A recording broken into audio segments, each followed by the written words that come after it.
বাবা আসলে কি? আজ দুপুরে সোহরাওয়ার্দী হাসপাতালের সামনে এক হোটেলে আমি খেতে গিয়েছিলাম। সেখানে আমার চোখে পড়লো একটা অদ্ভুত ঘটনা। দেখলাম আমার সামনের টেবিলে 15-16 বছরের একটা ছেলে বসে আছে এবং তার সাথে তার বাবা। তিনি ওয়েটারের সাথে খাবারের দরদাম করছেন। মাছ মাংস কোনোটার দামই 150 টাকার নিচে নেই। এসব শুনে তিনি হতাশ হলেন, বললেন, রুটি ডিম এবং সবজি নেই? ওয়েটার বলল, দুপুরে এগুলো হয় না।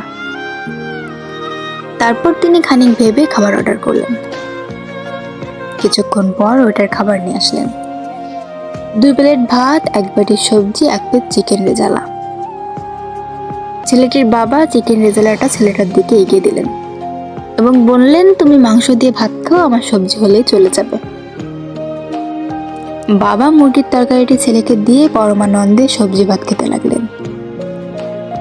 আমি সামনের টেবিলে বসে মধ্যবিত্ত এক বাবার কপালে জমে ওঠা ঘাম, 2টি পরিতৃপ্ত মুখ আর এক সমুদ্র ভালোবাসা দেখতে পেলাম। এসব দেখলে গলার ভেতর দলা পাকিয়ে ওঠে, চোখ দুটো ভিজে যায়। সৃষ্টিকর্তা সবার বাবা মাকে সুস্থ রাখুন।